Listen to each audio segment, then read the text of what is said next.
Hello, this is going to be an unscripted video, and it's going to be a very quick video because I was originally planning on making the second installment of the What's Wrong with Celebrities thing, but I feel that this topic, and in particular this meme that absolutely needs to die, is important enough to the point where I should make a very quick video about it.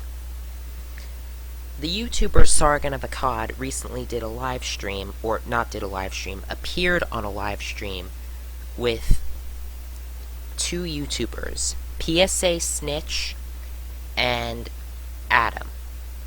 In that live stream, he made the completely absurd argument that fascism is, one, a left-wing political ideology, and two, comes from the school of thought of Rousseau, and should belong in the same category as Marxism. Now, he said a bunch of ridiculous bullshit about fascism on that live stream, but there are two main things that I quickly want to debunk. The first is that fascism, in Sargon words, was socialism first, meaning that according to Sargon the fascists were socialists. It's just that they thought that communism wasn't gonna succeed as socialism, and the fascists were socialists. This is incorrect.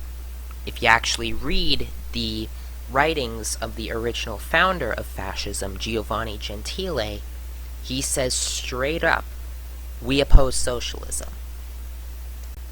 As the man himself, Giovanni Gentile, said, and I quote, "No individuals or groups, parentheses, political parties, cultural associations, economic unions, social classes, close parentheses, outside the state.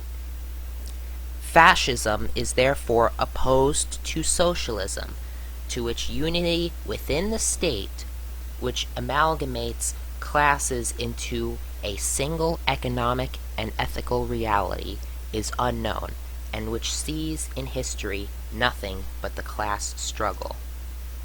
So no, Sargon. Fascism was not socialist. Fascism completely and totally rejected socialism. And it did not come from the socialist or Marxist school of thought. It came about, actually, as a reaction, in part, to Marxism. Okay, so the second thing I want to debunk, the idea that fascism and Marxism both came from the Rousseauian school of thought, and that Rousseau, and that the philosophical origins of both fascism and communism came about as a result between the split between Locke and Rousseau. Now, Rousseau, if you don't know, advocated for this completely stupid idea called the general will.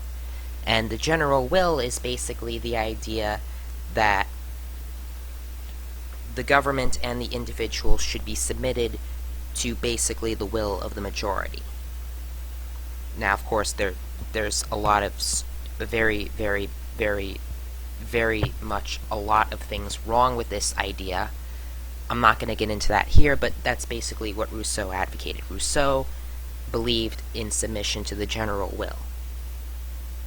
Karl Marx was influenced by Rousseau, and Marxism did come out of Rousseauian thought. Although, of course, there were other philosophers that influenced Karl Marx's thinking, such as, for example, Hegel.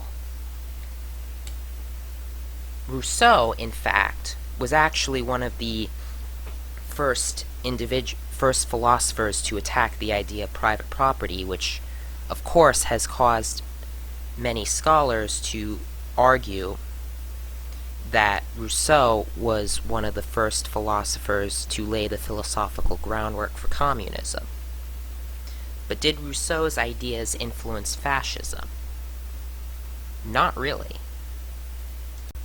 As our good friend Giovanni Gentile said, and I quote, Fascism denies that numbers as such can be a determining factor in human society. It denies the right of numbers to govern by means of periodical constellations. Oh, wait! Sargon of Akkad told me that fascism came out of Rousseauianism. Oh, but here we have a quote from Giovanni Gentile himself rejecting Rousseau's idea of the general will.